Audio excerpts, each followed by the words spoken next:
What's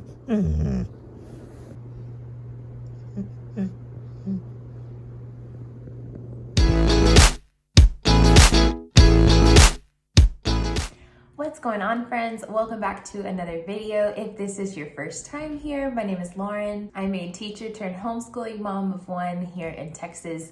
Today is just going to be kind of a catch up, check out our learning and homeschooling and what that has looked like in the last couple of weeks. I have a lot of fun things to share with you guys and show you, and I just wanted to kind of bring you up to speed on what we've been up to and share those clips and how homeschooling looks for us. It's always interesting to me to get a glimpse into other families' homeschooling and home education routines and flows and all of those things. So I wanted to share mine as well. A couple of weeks ago, we were able to go to the C.R. Smith Museum, and if you don't know that is the American Airlines Museum. I'm Captain Kent Ween. I used to fly the MD-80 out of New York. In fact, ready for the next one?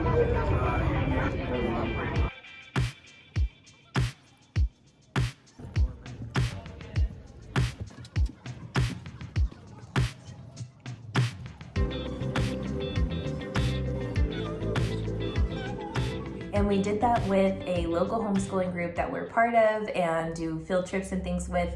So I wanted to include a little bit of that footage with you. It was a good experience. I definitely think that it will be most enjoyable for an older group. So my son was a little too young to really get into all the details and history of what they had on display and what they showed. But there still were many different activities and displays that were perfect for his age group. And so that was still very enjoyable. My husband was able to go with us that day too. So we kind of just had a fun little family outing. And then we were able to go get lunch together and all of those things. So that's very special when all of us can get out and do something like that.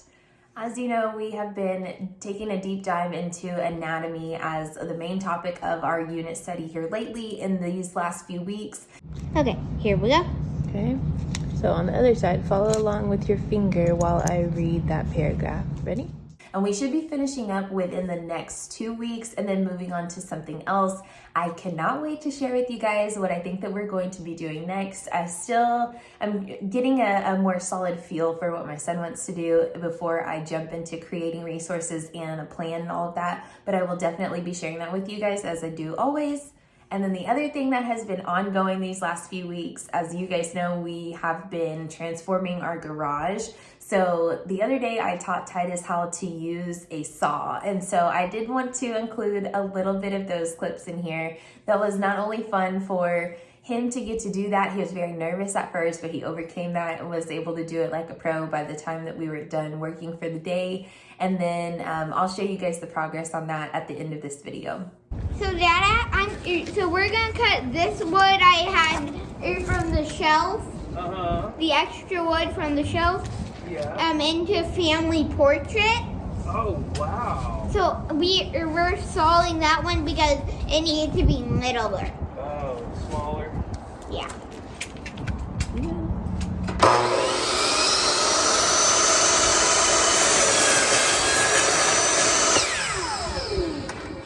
I thought we were gonna take turns. Oh. You a little too far away from it? Get up a little. Remember, that blade is not going to go past like that right there, okay? For your safety. Squeeze it all the way down.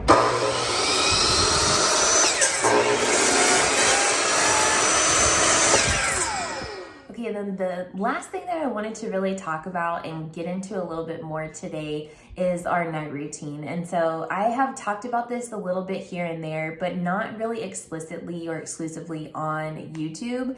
I recently shared about it on my TikTok, and then I've done a little bit of talking about it like in my stories on Instagram, but I did want to come and do like a full kind of more detailed explanation of what our nighttime routine looks like, because that is something that we struggled with for a long time to really nail down something that works for us.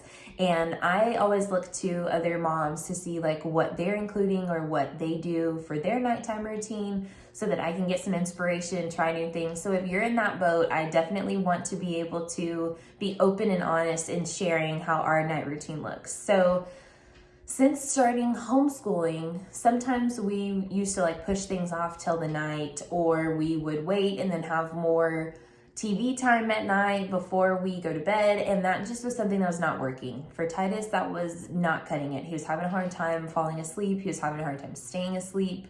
And so we knew that something had to change. So little by little, we've been trying different things, switching up different parts of our routine. And finally, I think that we've got it down, pretty good now. So if you're in that boat, don't feel discouraged, but instead see what kind of tweaks you can make just that your child is going to vibe with.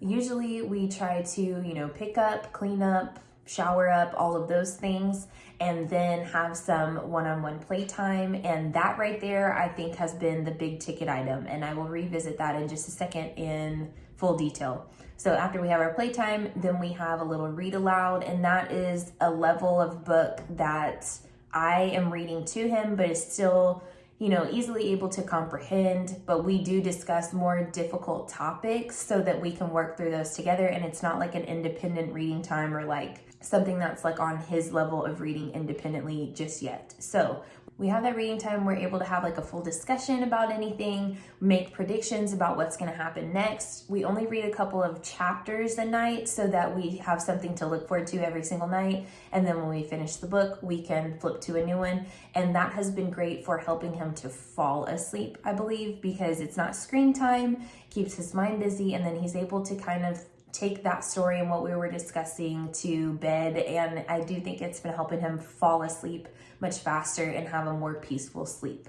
Now, I shared with you guys before that pretend play was just not my jam. Even as a kid, I didn't enjoy that, but realizing that I am an easy playmate and that we needed that time at night, or that we wanted to have more of that one-on-one connective time at night, before bed, it was like the perfect opportunity. So when I first started doing that, I would like set the timer for 10 to 15 minutes.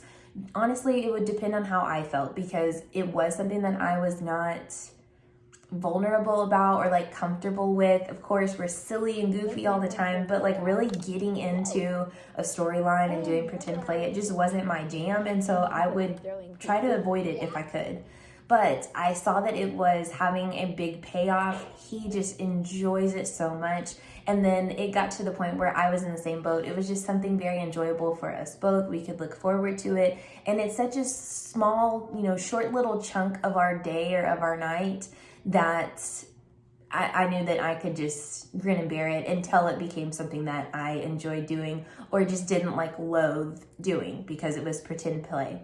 So if you're in that boat, that's exactly what I would recommend doing, even if it's not part of your night routine. If pretend play is not your jam, it's so important for your child's development that they have those opportunities, especially if they're an only child. I know I'm in that boat, so I feel obligated to be that person that he can like play with, and we can be silly together and we can just go crazy, or just whatever it is. Not to have any rules during that time, but to really encourage play and different storylines and exploring all different ideas and topics, tossing in some random things here and there. But that has been something since the beginning of the year that we have been really trying to incorporate and enforce. If you guys saw my semester shifts video, that is another thing that I brought up. And so if you haven't seen that, I'm going to go ahead and link it up here, because you'll kind of have a better idea of why this shift has been something important for me and for us as a whole, for our family. But I just wanted to share those things with you guys, get you caught up a little bit, and show you just what we have been up to in these past few weeks. I am currently about to laminate some stuff that I will be sharing in another video with you guys. It has to do with sight words and spelling. And so I'm going to be finishing those activities. If you're not already following me on Instagram and on TikTok, that's the best way to keep up with everything that's going on, like from day to day, so you don't have to wait for a full video if you don't want to. So I will also leave those little handles for you to go and follow me there, and I will be sure to follow you back. Definitely let me know that you're from YouTube. But that's going to be all for today's video. Thank you so much for watching. I appreciate you being here, and I hope you have a great week. Be sure to give this video a thumbs up if this type of video is your jam, if you enjoy these catch up, kind of just talkative chit chat videos, and I will see you in the next one.